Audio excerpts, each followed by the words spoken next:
कि पहले तालीम से तुम मोड़ दिए जाओगे, फिर किसी जुर्म से तुम जोड़ दिए जाओगे, हाथ से हाथ की जंजीर बनाकर निकलो वरना धागे की तरह तोड़ दिए जाओगे। भाजपा घिरी हुई है। भाजपा सिर्फ टीवी चैनल पर चुनाव जीत रही है, जमीन पर कांग्रेस पार्टी जीत रही है। जिस गुजरात में शराबबंदी है, उस गुजरात में जहरीली शराब पीने से एक साथ 70 लोग मारे गए। आज भी हादसा हुआ है जहरीली शराब पीने से मरने वाले लोग। कैसी शराबबंदी है, यह है गुजरात के विकास का सच। मैं तो पूरे गुजरात में जाके देख रहा हूं, बहुत सारे लोगों को भाजपा के मुख्यमंत्री का नाम नहीं पता है। बिल्कुल नहीं जानते लोग कि कौन हमारे मुख्यमंत्री हैं। यह है भाजपा के मुख्यमंत्री की सच्चाई।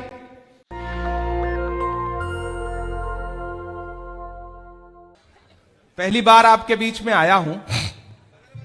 जिंदा रहना है तो हर सांस हुकूमत से न मांग, जिंदा रहना है तो हर सांस हुकूमत से न मांग, अस्ल मुंसिफ है खुदा रहम अदालत से न मांग, जिंदगी भीख अगर है तो न मिलना बेहतर, और अगर हक है तो फिर इतनी शराफत से न मांग। बड़ी तादाद में आप यहां इकट्ठा हैं। मैं आपसे बहुत थोड़ी देर गुफ्तगू करना चाहता हूं। पिछले तकरीबन 2 हफ्ते से गुजरात के दौरे पर हूं, अलग अलग इलाकों में जा रहा हूं, लोगों से बातचीत कर रहा हूं, और जो मैंने महसूस किया है,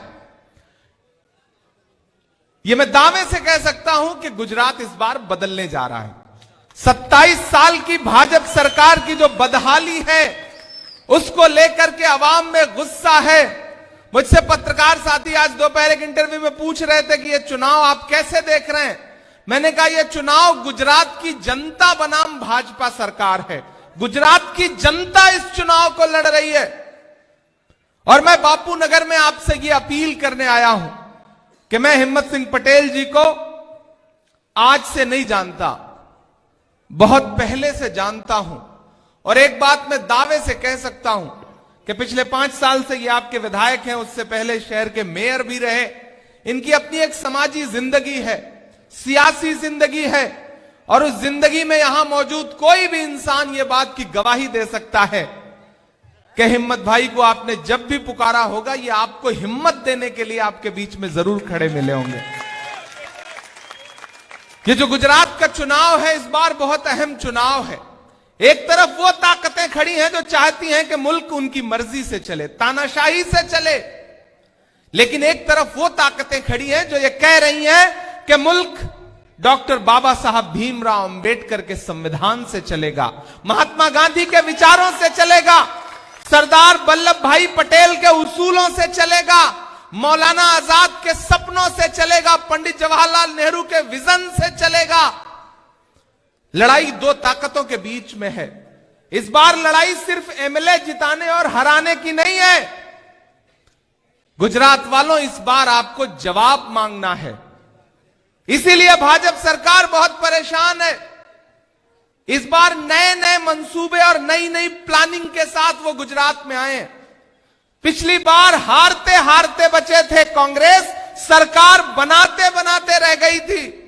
मोदी जी को पानी में जहाज उतारना पड़ा था, करतब दिखाने पड़े थे, तब बड़ी मुश्किल से भाजपा सरकार बना पाई थी। मोदी जी जानते थे, भाजपा की सरकार जानती थी कि इस बार कांग्रेस पार्टी क्लीन स्वीप करने जा रही है, तो फिर उन्होंने अलग तरह की प्लानिंग की। 2 अपने दोस्त भी बुलाए हैं उन्होंने, एक दिल्ली से और एक हैदराबाद से। लेकिन मैं बापू नगर की इस आवाम का शुक्रिया अदा करूंगा, और खास तौर से यहां शहनवाज शिबू साहब बैठे हैं। सबसे पहले इन्होंने इस मिशन को समझा और आखिर में आकर के इन्होंने कह दिया कि नहीं, यह लड़ाई बहुत बड़ी लड़ाई है और इस लड़ाई में मैं हिम्मत सिंह पटेल के साथ खड़ा हूं, मैं कांग्रेस के साथ खड़ा हूं। तो मैं शिबू का शुक्रिया अदा करूंगा। लेकिन इस सीट पर कुछ ज्यादा ही गहरी नजरें हैं भाजपा सरकार की। इसीलिए मैंने सुना है कि यहां पर थोक के भाव में अपक्ष उम्मीदवार खड़े किए गए। वो खड़े नहीं हुए हैं, खड़े किए गए हैं, और उनको साफ साफ कहा गया है कि अगर किसी भी उम्मीदवार ने 500 से कम वोट काटा तो उसकी खैरियत नहीं। ऐसा ही कहा गया है ना हिम्मत भाई, यही कहा गया है ना सारे अपक्ष के उम्मीदवारों को कि कम से कम 500 वोट तो जरूर काटना वरना खैरियत नहीं है।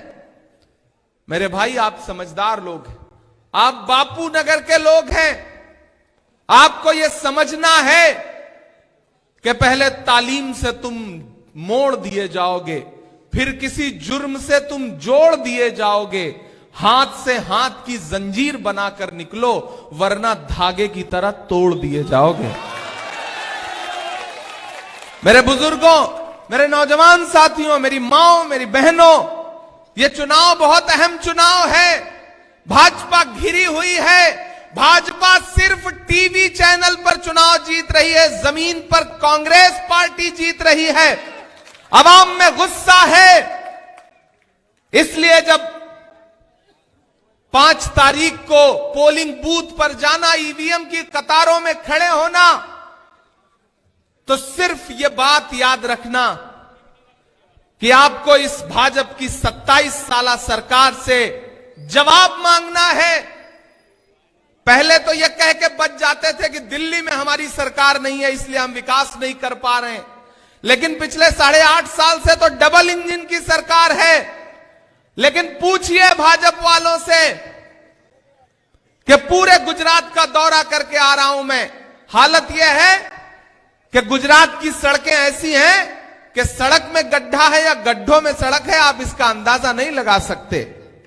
जिस गुजरात में शराब बंदी है, उस गुजरात में जहरीली शराब पीने से एक साथ 70 लोग मारे गए। आज भी हादसा हुआ है जहरीली शराब पीने से मरने वाले लोग। कैसी शराब बंदी है, यह है गुजरात के विकास का सच। गुजरात के विकास का सच यह है कि नौजवान एग्जाम देता है नौकरी पाने के लिए, पर्चा भरता है तो एग्जाम देने से पहले पेपर लीक हो जाता है।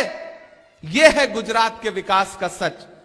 गुजरात के विकास का हर दावा झूठा है, खोखला है। अगर खोखला और झूठा ना होता तो बीच में चलती सरकार के बीच में मुख्यमंत्री ना बदलना पड़ा होता इन्हें। क्यों बदला गया मुख्यमंत्री? मैं तो भाजपा की सरकार से पूछना चाहता हूं कि बताइए विजय रूपानी जी का कसूर क्या था? उन्हें क्यों हटा करके बदल दिया गया? और उन्हें बदला गया तो फिर जो नए वाले बनाए गए उनमें खूबी क्या है? मैं तो पूरे गुजरात में जाके देख रहा हूं, बहुत सारे लोगों को भाजपा के मुख्यमंत्री का नाम नहीं पता है। बिल्कुल नहीं जानते लोग कि कौन हमारे मुख्यमंत्री हैं। यह है भाजपा के मुख्यमंत्री की सच्चाई। तो मैं आपसे कहना चाहता हूं मेरे भाई कि कांग्रेस आपके लिए हर मोर्चे पर लड़ रही है, खड़ी है। कन्याकुमारी से कश्मीर तक हर दिन 25 किलोमीटर पैदल एक शख्स निकला है और उसका नारा जानते हैं क्या है? नफरत छोड़ो, भारत जोड़ो। एक ऐसा वक्त जब भाजपा की हर सरकार पूरे देश में नफरत फैलाने में लगी है, कोई है जो अलग ऐलान कह रहा है कि मैं आरएसएस की नफरत की राजनीति के खिलाफ खड़ा हूं। और वो सिर्फ नारे नहीं लगा रहा है, सिर्फ जुमले नहीं बोल रहा है, वो आदमी कन्याकुमारी से कश्मीर के लिए पैदल निकला है और अब तक 2000 किलोमीटर से ज्यादा पैदल चल चुका है, जिसका नाम राहुल गांधी है। मैं उनके साथ पैदल चला हूं। मैं हजारों किलोमीटर पैदल चल के तब यहां बीच में इलेक्शन की वजह से छोड़ के आया हूं, यह कहने के लिए कि मेरे भाई यह लड़ाई बहुत बड़ी है। इस लड़ाई में किसी झांसे में मत आना, बिखरना मत। हिम्मत सिंह पटेल जी का जो किरदार है, क्या हिंदू, क्या मुसलमान, क्या सिख, क्या ईसाई, क्या जैन, क्या बौद्ध, क्या पारसी, सबको जोड़ करके चलने वाले व्यक्ति हैं। और ऐसे व्यक्ति के साथ खड़ा होना हमारा आपका फर्ज है। मेरी नई नस्लों, आप सोशल मीडिया पे रहते हैं। आज के जमाने में बड़ा आसान है, किसी को गलत देखा तो फेसबुक पे, ट्विटर पे एक पोस्ट कर दी, गलत को गलत कह दिया। लेकिन सिर्फ गलत को गलत कह देने से काम नहीं चलेगा, जो सही है उसके साथ खड़ा भी होना पड़ेगा। यह मुश्किल दौर है। मैं आपके बीच में आया हूं। यहां तमाम लोग हैं जिनके लिए बेटे की तरह हूं मैं, तमाम ऐसे लोग हैं जिनके लिए बड़े भाई की तरह हूं, तमाम ऐसे हैं जिनके लिए छोटे भाई की तरह हूं। मेरे भाई, यहां जो प्रतापगढ़ के लोग होंगे, मैं उनसे खास तौर से मुखातिब होकर कह रहा हूं कि कभी आपने सोचा था कि आपके बीच का आपका अपना बेटा देश की सबसे बड़ी पंचायत में सांसद बन के बैठेगा? कभी सोचा था? वहां का इक्वेशन ऐसा है, वहां का राजनीतिक माहौल ऐसा है कि एक जिला है, उसमें 7 राजा हैं, 7 रियासतें हैं। कभी सोचा था एक आम से परिवार का बेटा देश की सबसे बड़ी पंचायत में जाकर के मेंबर ऑफ पार्लियामेंट बन के बैठेगा? नहीं सोचा था आपने। लेकिन किसने किया यह काम? राहुल गांधी ने आपके बेटे को उठाया और सीधे राज्यसभा में बिठा दिया, 6 साल के लिए सांसद बना करके। तो मैं तो आपसे यह कहने आया हूं, दामन फैलाने आया हूं कि इस लड़ाई में आप हिम्मत सिंह पटेल को अगर एक वोट देंगे तो सिर्फ हिम्मत सिंह पटेल को नहीं देंगे, वो आपका एक वोट इमरान प्रतापगढ़ी को ताकत देगा, राहुल गांधी को ताकत देगा, कांग्रेस पार्टी को ताकत देगा। मेरी आपसे अपील है ये। और ये जो गुजरात के विकास का झूठा खोखला मॉडल है ना, इसको नकारिए। मैं तो गुजरात में घूम के देख रहा हूं, यहां हिलाने पे पुल टूट जाता है। 135 लाशें बिछी थी मोरबी में, और देश के प्रधानमंत्री जी गुजरात में थे उस दिन, जब पूरी सरकार को मोरबी में जाकर के माओं के बहनों के आंसू पोंछने चाहिए थे, तो दिन में 3 बार कपड़ा बदल करके उद्घाटन किया जा रहा था। सरकारी कार्यक्रम रुके नहीं। यह है गुजरात के विकास का सच। उधर लाशें बिछी थी, उधर मीडिया में यह नैरेटिव बनाया जा रहा था कि वो तो लड़के पुल हिला रहे थे इसलिए गिर गया। यह है गुजरात का विकास, जहां हिलाने से पुल टूट जाता है। मोदी जी ट्रेन को, वंदे भारत को हरी झंडी दिखा के रवाना करते हैं, वो ट्रेन चलती है। आगे जाके जब भैंस से लड़ती है तो भैंस नहीं मरती, इंजन टूट जाता है। यह है गुजरात के विकास का सच। यह है गुजरात के विकास का सच। यहां भाजपा के मंत्री रोड बनवाते हैं, फिर उद्घाटन करने जाते हैं, रोड पे नारियल फोड़ते हैं तो नारियल नहीं टूटता, सड़क टूट जाती है। यह है गुजरात के विकास का सच। तो इस गुजरात के जो झूठा विकास है, जो 27 साल की बदहाली है, जो 27 साल का कुशासन है, जो 27 साल का झूठ है, उसके खिलाफ वोट करिए। सरकार बनने जा रही है, गुजरात में कांग्रेस की सरकार बनने जा रही है। वो दिल्ली से आए हुए एक साहब हैं जो झाड़ू लेके आए हैं, मैं नाम नहीं लूंगा, नहीं आप जान जाएंगे कि मैं अरविंद केजरीवाल की बात कर रहा हूं। वो आपसे कहते हैं कि झाड़ू पकड़िए और सफाई करिए, जबकि सच्चाई यह है कि असल कचरा वहीं पे भरा हुआ है। लेकिन वो आपको बरगलाने, आपका वोट काटने, आपको बहकाने के लिए गुजरात में आए हैं। जबकि सच्चाई यह है मेरे भाई कि आम आदमी पार्टी की बनावट में, उसकी पैदाइश में, उसके बनने में जितने नेता शामिल थे, उसमें से आधे से ज्यादा आज अपने गुनाहों का प्रायश्चित करके राहुल गांधी जी के साथ भारत जोड़ो यात्रा में पैदल चल रहे हैं। चाहे योगेंद्र यादव हो, चाहे प्रशांत भूषण हो, सब साथ में पैदल चल रहे हैं और कह रहे हैं कि हमसे गलती हुई। तो मेरे भाई, इस लड़ाई में आपको हिम्मत भाई का साथ देना पड़ेगा। हालांकि हिम्मत भाई का तो नाम ही हिम्मत है, और जिसका नाम हिम्मत है, जिसके जज्बे हौसलेमंद हैं, उसे आप अगर साथ खड़े हो गए तो दुनिया की कोई ताकत हरा नहीं सकती। 2 छोटी छोटी आपसे शिकायतें कर रहा हूं। आपको नए नए झंडे पकड़ने में बड़ा अच्छा लगता है, लेकिन राहत का एक शेर है कि लाल नीले कई रंगों के अलम आएंगे और आखिर में यही होगा कि हम आएंगे। तो ये नौजवान साथियों, ठीक है, 1 आध 2 झंडा पकड़ लिया, कभी साइकिल पे फर्राटा मार लिया, कभी इधर उधर घूम लिया, ये सब कर लेना 2-4 दिन और। लेकिन अब मैं आपके बीच आ गया हूं अपील करने के लिए, अपना दामन फैलाने के लिए। तो हिम्मत भाई पिछली बार जितने वोट से जीते थे उसका कम से कम 4 गुना वोट से नहीं जीते तो मुझे लगेगा कि मेरा आना बेकार रहा। मैं ये अपील आपसे करने आया हूं, हिम्मत भाई को जिताइए और इस सरकार से सवाल पूछिए। मैं आपसे वादा कर रहा हूं, मैं आपकी आवाज बनकर के देश की संसद में बैठा हूं, ये बड़े भाई की तरह इस देश यहां की असेंबली में बैठेंगे और मैं आपके भाई की तरह दिल्ली की पार्लियामेंट में बैठूंगा। ये भी आपके मुद्दों पर लड़ेंगे और वहां मैं भी आपके मुद्दों पर लड़ूंगा, ये मेरा वादा है आपसे। जहां तक मेरी आवाज जा रही है, तमाम ऐसी माएं बहनें हैं जो इस सभा में नहीं आ पाई हैं, मैं उनसे भी मुखातिब होकर कह रहा हूं कि इस सरकार ने अगर सबसे ज्यादा किसी के साथ अत्याचार किया है तो वो महिलाओं के साथ किया है। रसोई गैस, आटा, चावल, दूध, दही, पनीर, छाछ, लस्सी क्या नहीं महंगा कर दिया। रसोई का तेल, सुबह जब आप सब्जी बनाने के लिए, सालन बनाने के लिए कढ़ाई में रसोई का तेल डालती है तो उसके साथ आंसू भी गिरता है, क्योंकि जो तेल 70 रुपए में था आज 200 रुपए के पार हो गया।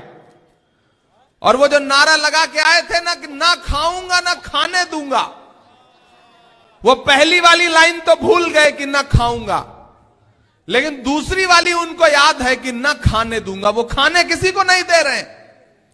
गरीबों की थाली से निवाला छीन लिया है भाजपा की सरकार ने, सब कुछ महंगा कर दिया। पूरे देश में घूम घूम के भगवान के नाम पर वोट मांगते हैं, लेकिन भगवान श्री कृष्ण को जो सबसे पसंदीदा खाद्य पदार्थ हैं, मक्खन, दही, दूध, उस पे भी जीएसटी लगा दी। ये भगवान के नहीं हुए तो इंसान के क्या होंगे। इसलिए मैं आपसे गुजारिश कर रहा हूं कि अब जब भाजपा वाला कहीं कोई वोट मांगता हुआ दिखे ना तो उससे पूछिए कि कहां सोया है चौकीदार। ये आगे जो खड़े हैं ये तो बड़े जोश और जज्बे में हैं, पीछे वाले जो हैं वो अभी फैसला नहीं कर पाए हैं कि करना क्या है। मैं उनको भी शामिल करता हूं कि कहां सोया है चौकीदार, कहां सोया है चौकीदार। चौकीदार नाम आते ही आप बहुत समझदार लोग हैं, गुजराती लोग हैं, आपको समझ में आ जाता है कि कहां पहुंचना है। यहां के नौजवान और समझदार हैं। वो यहां का एक बच्चा इंटरव्यू देने गया बापू नगर का, तो टीचर ने उससे कहा ये बताओ तुम जंगल में जा रहे हो और शेर आ गया तो क्या करोगे। तो उसने कहा पेड़ पे चढ़ जाऊंगा। बोले अच्छा ठीक है, अगर तुम नदी पार कर रहे हो वहां शेर आ गया तो क्या करोगे। उसने कहा पेड़ पे चढ़ जाऊंगा। तो बोले यार तुम कमाल के आदमी हो, हर जगह पेड़ ला देते हो। बोला आप भी तो हर जगह शेर ला दे रहे हो, तो क्या करें, मजबूरी है। यह है बापू नगर के नौजवानों का जज्बा। तो आप समझदार हो, घूमो कहीं भी, किसी भी ऑफिस में बैठो, चाय कहीं भी जाओ पी लो, लेकिन आखिर में बस ये सोच के रखना कि बटन कहां दबाना है। आपको पता है काम यही आता है, यही काम आएगा। और अब भाजपा वाले आए तो उनसे पूछो कि कहां सोया है चौकीदार, कहां सोया है चौकीदार। गैस सिलेंडर की कीमत भी 1000 के पार, कहां सोया है चौकीदार, कहां सोया है चौकीदार। मैं सांसद बाद में हूं, पहले शायर हूं, तो मेरे अंदर का शायर जाग जाता है जब मैं माइक पे खड़ा होता हूं। और शायरों को बड़ी छूट होती है, वो कह लेते हैं। तो मैं जब कहने पे आता हूं तो फिर यूं कहता हूं कि चाय बेचने वाला पूरा भारत बेच रहा है। ऐसे काम नहीं चलेगा, इतनी कमजोर तालियों से काम थोड़ी चलेगा भाई। थके हुए क्यों बैठे हैं, डरे हुए बैठे हैं कि चाय बेचने वाला पूरा भारत बेच रहा है। इसी काम में हासिल उसे महारत बेच रहा है। रेल बिक गई, तेल बिक गया, बिका हवाई अड्डा। अब तैयार रहिएगा कि रेल बिक गई, तेल बिक गया, बिका हवाई अड्डा। सब कुछ बिकता देख के खुश हैं अपने जेपी नड्डा। क्या जनता महंगाई की मारी करती हाहाकार, कहां सोया है चौकीदार, कहां सोया है चौकीदार। हम आतिशे सोजा में भी हक बात कहेंगे, कुंदन की तरह दहर में ताबिंदा रहेंगे। तारीख बताती है कि हर दौरे सितम में हम जिंदा थे, हम जिंदा हैं, हम जिंदा रहेंगे। बापू नगर वालों, यह चुनाव मैंने कहा ना, सिर्फ एमएलए चुनने का चुनाव नहीं है, यह गुजरात की सरकार बदलने का चुनाव है। यह चुनाव राहुल गांधी जी की भारत जोड़ो यात्रा को ताकत देने का चुनाव है। आप यहां से जाकर के राहुल जी के साथ यात्रा में पैदल नहीं चल पा रहे हो तो कोई बात नहीं, 5 तारीख को ईवीएम की बटन दबाओगे ना, तो जो जज्बा पैदा होगा वो राहुल गांधी के पांव के छालों को ताकत देगा। मैं आपसे ये कहने आया हूं, ये लड़ाई बहुत बड़ी है। और मेरी माओ बहनों, आपसे खास तौर से गुजारिश, नौजवान साथियों, आपसे खास तौर से गुजारिश, 2 मिनट बचे हैं, मैं इसमें कर लेता हूं। देखिए नौजवान साथियों, आपकी एक दिक्कत है कि सुबह चाय की दुकान पे बैठते हो तो 2 मिनट में सरकार बना देते हो और 2 मिनट में बिगाड़ देते हो। फिर जब वोट देने का दिन होता है तो आपको लगता है कि हिम्मत भाई पिछली बार भी जीत गए थे, इस बार भी जीत जाएंगे, कौन जाए लाइन में लगे, कौन जाए परेशान हो। नहीं, अपने एक एक वोट की अहमियत समझिए। बूंद बूंद से घड़ा भरता है। मैं अपनी माओ बहनों से मुखातिब हूं कि एक अहद कर लीजिए कि उस दिन सुबह घर पे तब तक चूल्हा नहीं जलेगा जब तक घर का एक एक वोट जाकर के पोलिंग पर हिम्मत सिंह को दे के नहीं आ जाएंगे आप लोग, तब तक घर में चूल्हा ना जले। लौट के घर पे चाय बनेगी, लौट के घर पे नाश्ता बनेगा, पहले वोट दे करके आएंगे। ये अहद करके रखिएगा। मैं आप सबका बहुत सारा शुक्रिया अदा करूंगा। आज बहुत सारी शायरी नहीं सुना सका क्योंकि वक्त बहुत कम है, लेकिन हाँ, हिम्मत भाई इधर आइए। मैं तो कुछ ज्यादा नहीं कहूंगा।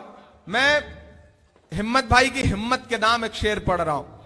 28 या 29 मैंने सुना 27 अपक्ष के उम्मीदवार खड़े किए गए, सिर्फ इसलिए क्योंकि थोड़े थोड़े वोट काट लिए जाएं। लेकिन मैं उन सबको बताना चाहता हूं कि दायरे में सिमट के आएगा, हर रवायत से हट के आएगा। आंधियों को जरा खबर कर दो।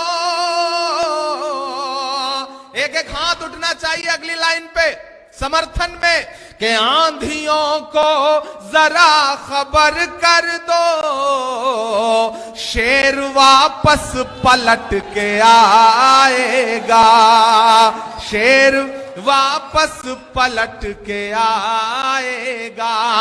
जहां भी हैं, जैसे भी हैं, उठाइए समर्थन का दोनों हाथ और बताइए हिम्मत भाई को कि आप हिम्मत भाई के साथ खड़े हैं। इस लड़ाई में आप हिम्मत भाई के साथ खड़े हैं। जीत दिलाइए।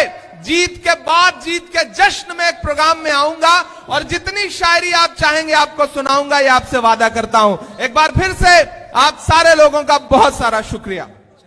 नेशनल दस्तक की आपसे गुजारिश है कि अगर इसको बचाना चाहते हैं तो नेशनल दस्तक को सब्सक्राइब करने के लिए रेड कलर के सब्सक्राइब बटन को दबाएं, फिर बेल आइकन की घंटी दबाएं।